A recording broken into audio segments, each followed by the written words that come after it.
Good morning, second year commerce.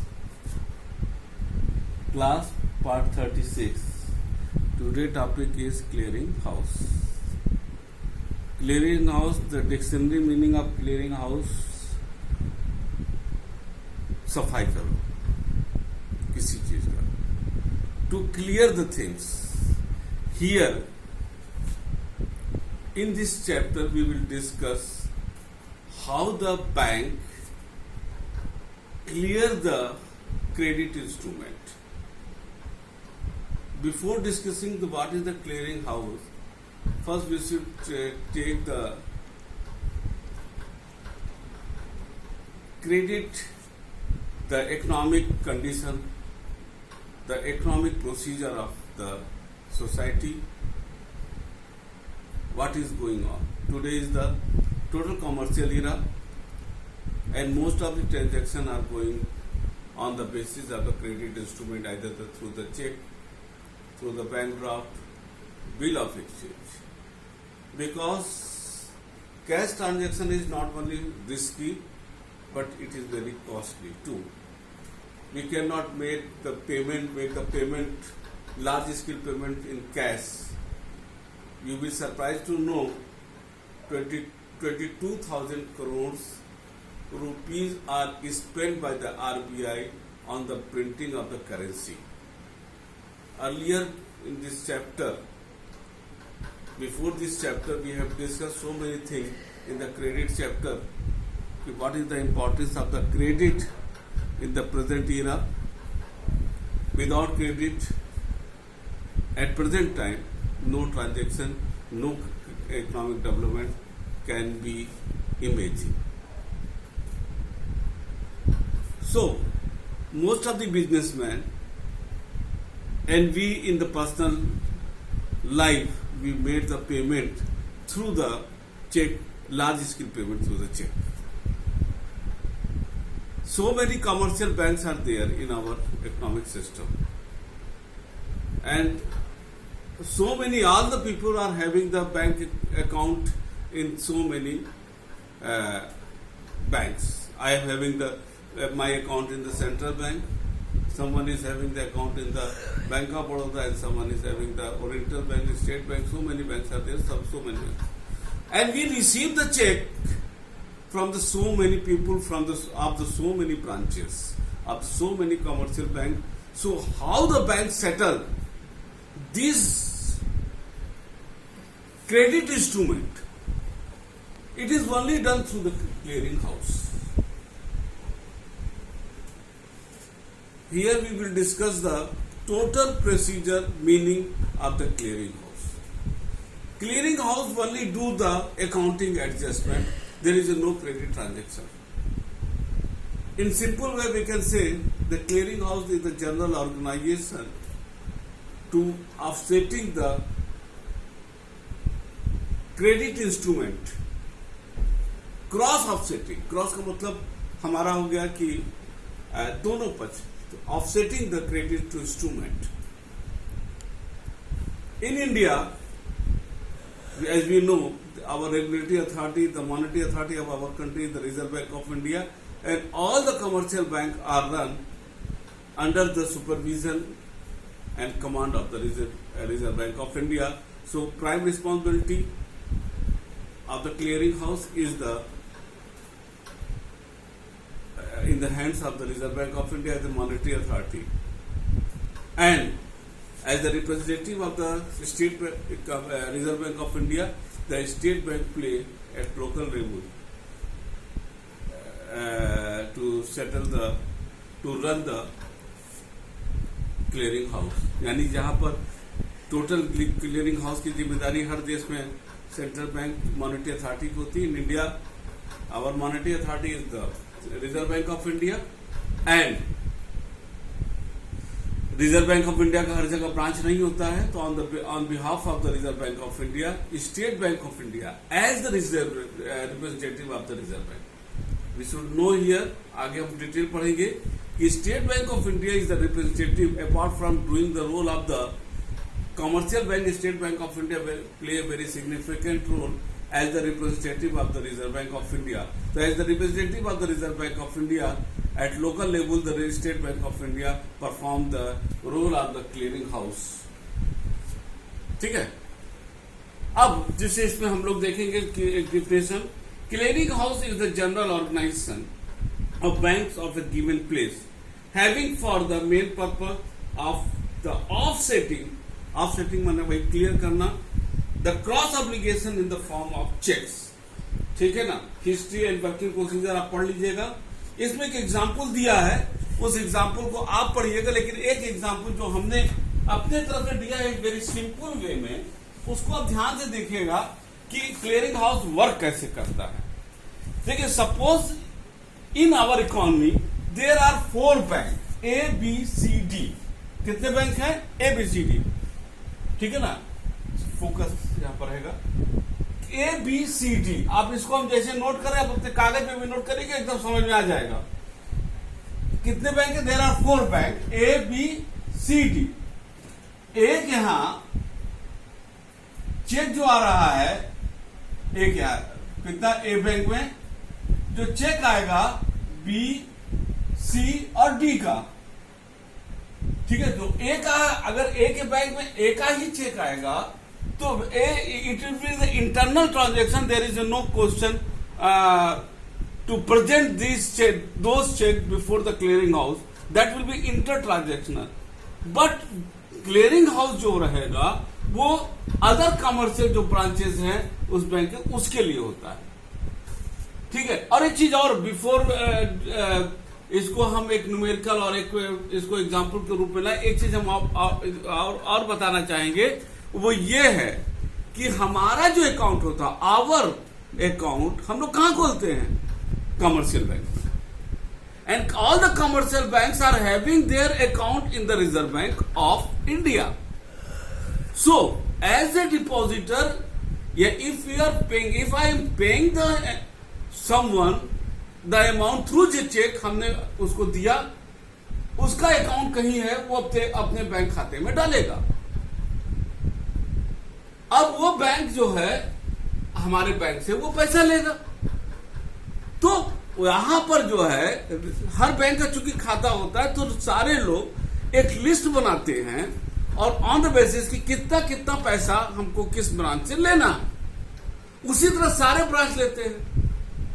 अब उस branch को वहां पर क्रॉस चेक होता है और एक नेट अमाउंट निकलता है कि हाँ इतना इनको देना है या इतना लेना है. तो जो इतना देना है और इतना लेना है, वो एक थ्रू द अकाउंटिंग एडजस्टमेंट होता है, not through the cash transaction. There is no cash transaction in the clearing house, only it is the accounting adjustment. RBI का जो है आपका वो साइट खुलता है, उसका जो भी साइट है, और वहां पर सारे बैंक का चूंकि अकाउंट है, वहां पर उसको अकाउंट को सेटल कर दिया जाता है. सो आपको जान के आश्चर्य होगा कि अकाउंट थ्रू अकाउंट उस बैंक का पैसा उस बैंक दूसरे बैंक में पहुंच गया, लेकिन रिजर्व बैंक का जो टोटल जो कैश है वो अफेक्ट नहीं करता है. दिस इज द वेरी, अगर इसको हिंदी में कहें, एक खूबसूरत है कि क्यों हम लोग ज्यादा से ज्यादा कहते हैं कि चेक के थ्रू दो या ऑनलाइन ट्रांजेक्शन करो, कि थ्रू द ऑनलाइन या through the credit instrument there is a no cash transaction. In that case we enable the reserve bank of India as a central bank कि वो ज्यादा से ज्यादा क्रेडिट सप्लाई इकोनॉमी कर सके. इसका एक बहुत बड़ी खूबसूरती होता है. अब यहां पर आते हैं, सपोज कर लीजिए ए बैंक में है बी, सी, डी. अब ए बैंक के पास चेक आया, उसमें बी से लेना है 15,000. ठीक है, बी से कितना लेना है? 15,000 रुपया. सी से लेना है आपका 18,000 और डी से लेना है 7,000. इसको आप नोट भी करते रहिएगा एक हमारी तरफ से. उसी तरह बी बैंक में तो बी का अगर आएगा तो आपस में सेटल कर लेगा, क्लियरिंग हाउस में नहीं ले जाएगा. यहां पर जो खुलेगा उसके पास चेक आएगा ए, सी और डी. उसको वहां पर ए, सी, डी में ए से लेना है 13,000, बी से लेना है, सी से लेना है 25,000 और डी से लेना है 7,000। ये हमने इमेजिनरी फिगर आपको समझाने के लिए किया है। उसी तरह सी बैंक में भी जो है आपके आएगा चेक, सी बैंक में भी आएगा। तो सी बैंक में जो चेक आएगा उसमें भी एक अमाउंट हम डेवलप करते हैं। यहां पर जो चेक आएगा ए, बी और डी। थोड़ा सा ये है, एक मिनट दूसरा हम पेन ले लेते हैं, थोड़ा सा साफ नहीं आ रहा है, उसको ले लेते हैं। और यहां पर सी बैंक में तो इससे एकदम अभी क्लियर हो जाएगा, 5 मिनट लगेगा, इसको ध्यान से आप देखिएगा। सी बैंक में ए का आएगा, बी का आएगा और डी का आएगा। अब एक इसमें क्या है, ए से इसको लेना है 18,000, ठीक है। ए से कितना लेना है 18,000, बी से लेना है 6,000 और डी से लेना है 2,000 रुपया। नोट करते रहना बेटा इसको। और डी बैंक में जो आएगा पैसा तो वो सारे बैंक अपना तो सेटल कर लेंगे, लेकिन क्लियरिंग हाउस में जाने वाला एक लिस्ट तैयार हो रहा है। इसको जो चेक मिलेगा बाहर का ए, बी और सी का, ए से इसको लेना है 12,000 और बी से लेना है 3,000 और सी से लेना है 12,000। ये आप लोग नोट कर लीजिएगा।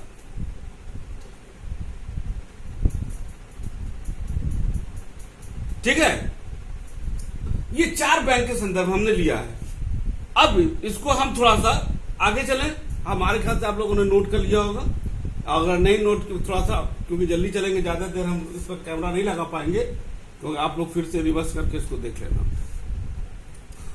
ठीक है, अब हम चलते हैं इसको। देखो कैसे क्लियरिंग हाउस में अब जो है ये सारे बैंकों को ए, बी, सी, डी के ये लोगों ने अपना लिस्ट तैयार किया। और ये सारे लिस्ट कैसे तैयार करें अभी हम बता रहे हैं। ये तैयार करके ये लोग at a certain time the क्या कहते हैं, representative of this commercial bank will go to the clearing house, the place of the clearing house, just to settle the cross obligation. अब कैसे करेंगे, यहां पर आते हैं हम। ये आप लोगों ने नोट कर लिया, इसको मिटाते हैं हम और फिर से एक इसको नोट कर लेना, एकदम समझ में आ जाएगा। बहुत ध्यान से देखना क्या क्लियरिंग हाउस होता है, कैसे काम करता है। अब समझ लीजिए ए, इसको हम बोलते हैं एक ए एंड बी, ठीक है ना, ए एंड बी।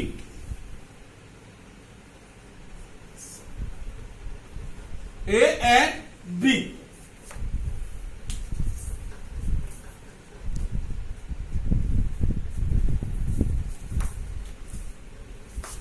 अब देखो एक जो आपने नोट किया होगा, देखोगे कि ए को जो है ए टू बी, माने ए को जो है बी से 15,000 लेना है, ठीक है ना, 15,000 रुपया लेना है और 13,000 रुपया बी को देना है, 13,000 रुपया आपके चार्ट से। तो ये लोग प्रेजेंट किए 15,000 रुपया ए को जो है बी से लेना है और 13,000 रुपया बी को मिलेगा इससे, यानी कि 15 और 12,000 में से, यानी कि 13,000 तो कॉमन हो गया, तो 2,000 तो जो है बी जो है क्या कहते हैं, वो क्या कहते हैं उससे लेगा 2,000 रुपया। उसी तरह एक और एग्जाम्पल ले लेते, ज्यादा नहीं करेंगे, ए टू सी। अब यहां पर ए टू सी में देखो, ए को जो है 18,000 रुपया सी से लेना है और 18,000 रुपया ही सी को देना है, कोई भी इसको लेना देना नहीं है। इसी तरह आप एक चार्ट बना करके यहां पर आप देख सकते हो कि किसी भी प्रकार का यहां पर इसी तरह सब लोग बना लेंगे। और ये बनाने के बाद ये लोग वहां पर at the place of the clearing house, all the representative of the commercial bank come together and they exchange their list. कि भैया ए कहेगा बी से कि आपको इतना लेना है, तो बी कहेगा इतना लेना, वहां पर वो एडजस्ट हो जाएगा। सी से क्या इसको सी को देंगे, फिर डी को देंगे, इसी तरह सारे जो है रिप्रेजेंटेटिव देंगे और वहां पर साइट के थ्रू, नेट के थ्रू वो खुलेगा और वहां पर जो है उसका अकाउंट सेटल हो जाएगा। अकाउंट सेटल मैंने जो बताया, there will be no cash transaction at all, only the two, वो क्रॉस म्यूचुअल होता है कि आरबीआई की साइट खुलेगा और वहां पर मान लीजिए कि ये जैसे इसी का ले लो कि ए बी का खुला, तो अब 15,000 रुपया ए को बी से लेना है और बी को लेना है 13,000 रुपया, तो बी को जो है सिर्फ 2,000 रुपया देना पड़ेगा।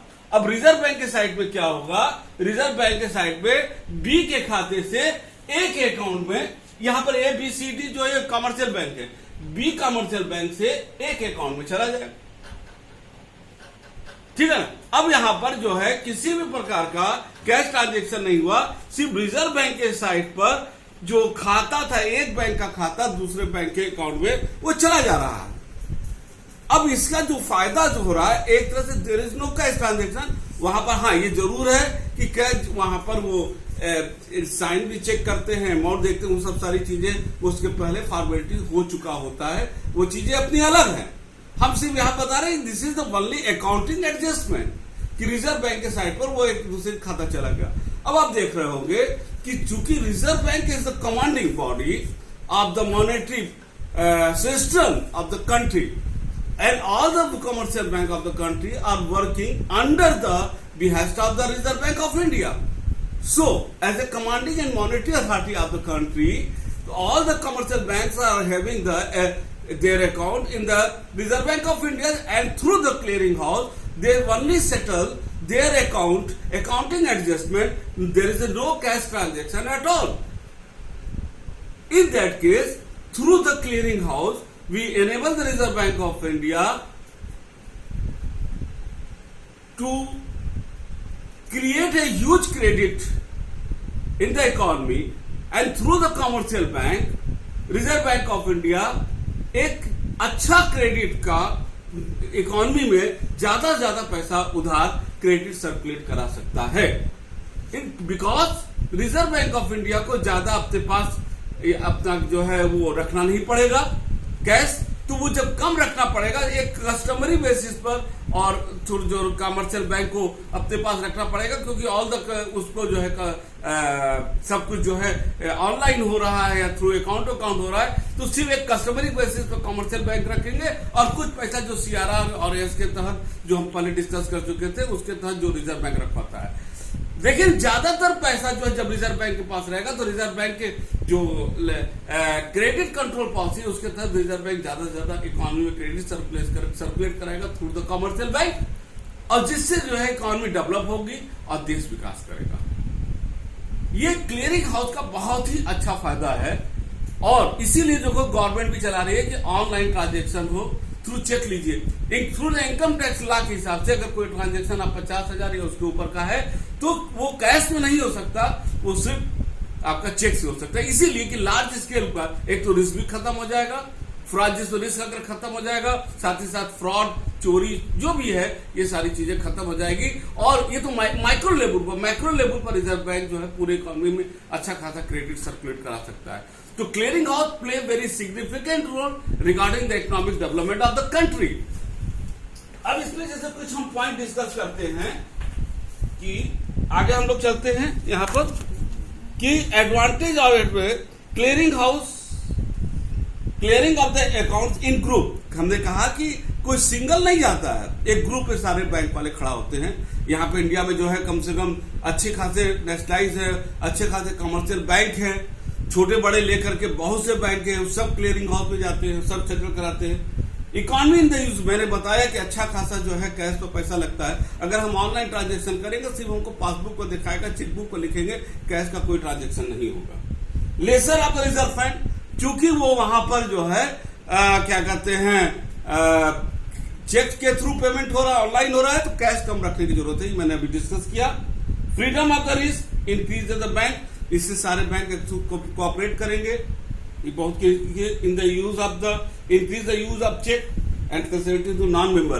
There are so many small banks जो क्लियरिंग हाउस के मेंबर किसी कारणवश नहीं हो पाते हैं, वो किसी बड़े नेशनलाइज बैंक के एसोसिएट बन करके वो क्लियरिंग हाउस की फैसिलिटी लेते हैं। माने इसका सब मतलब है, चाहे छोटा बैंक को बड़ा है, वो छोटे बैंक इनडायरेक्टली वो रिजर्व बैंक के द्वारा क्लियरिंग हाउस को देकर they can settle their account and offsetting the cross transaction. Demerit में insufficient number, hard rule, lack of uniformity. Insufficient मतलब ज्यादा क्लियरिंग हाउस नहीं है। हार्ड रूल का मतलब बहुत तगड़ा रूल है जिसकी वजह से क्लियरिंग हाउस में दिक्कत होता है। लेक ऑफ यूनिफॉर्मिटी इसका मतलब है कि हर बैंक अपने हिसाब से रूल बनाते हैं। Separate control, there is a control of the reserve bank in some clearing house various there is state bank of India. लेकिन यहाँ पर एक चीज बता दे कि मेन जो है अथॉरिटी रिजर्व बैंक होता है, स्टेट बैंक को उसकी बात को मानना पड़ता है। डिले इन गेटिंग पेमेंट, जब अकाउंट सेटल होगा फिर उसके अकाउंट में जाएगा, पैसा डिले होता है। इस पॉइंट के आधार पर lack of foreign clearing house. अब there are so many demerit which are being discussed in this chapter at the last point, but at present scenario ये सारे पॉइंट जो है कहीं ना कहीं थोड़ा बहुत इररेलेवेंट इसलिए होते हैं। टोटल ऑनलाइन का जमाना। अब ऑनलाइन के जमाने में किसी प्रकार का तुरंत अकाउंट खुलता है और तुरंत अकाउंट सेटल होता है। आप देखते हो कि विदिन 24 आवर अगर सब कुछ सही है तो आपके अकाउंट में पैसा आ जाता है। अब तो ऐसा अकाउंट हो गया कि आप बॉम्बे का चेक गोरखपुर में डाल दीजिए, आपके अकाउंट में विदिन 24 आवर आपके अकाउंट में पैसा आ रहा है। तो there is no question of delay. ये पहले होता था, धीरे धीरे इतना स्मूथ फंक्शनिंग होगा। रिजर्व बैंक और गवर्नमेंट ऑफ इंडिया ने इतने ड्रास्टिक चेंजेस किए हैं, अब ऐसा कोई दिक्कत है नहीं। तो ये सारे जो डीमेरिट है धीरे धीरे दूर कर रहे हैं। हाँ, बहुत बड़ा देश है, उसमें सारे लोग अपने चीजों को उपयोग करते हैं। कुछ प्रोसीजरल वर्क में प्रॉब्लम आता है वो डे टू डे बेसिस पर, लेकिन उस प्रॉब्लम को हम यहाँ पर इतना बड़ा प्रॉब्लम नहीं कर सकते कि जिसके वजह से हम क्लियरिंग हाउस का महत्व कम होता है। We can not deny the importance of the clearing house. I think clearing house क्या होता है ये हमको समझ में आ गया होगा और इसको आप ध्यान से पढ़िएगा। It is very important. Board में हर साल ये क्वेश्चन आता है और आई थिंक इस हिसाब से चैप्टर खत्म होता है एक ही लेक्चर में। आगे के जो नेक्स्ट चैप्टर है हमारे ख्याल से बैंकिंग क्राइसिस, वो अगले क्लास में आपको मिलेगा। तब तक के लिए from my side Vijay sir की तरफ से थैंक यू। आप पढ़ते रहिएगा और क्वेश्चन हर चैप्टर से जो भी बोर्ड में आए हैं उसको करते रहिए, उसको छोड़िएगा मत, करते रहिएगा। जब हम मिलेंगे क्लास में हम आपका चेक करेंगे। तब तक के लिए थैंक यू।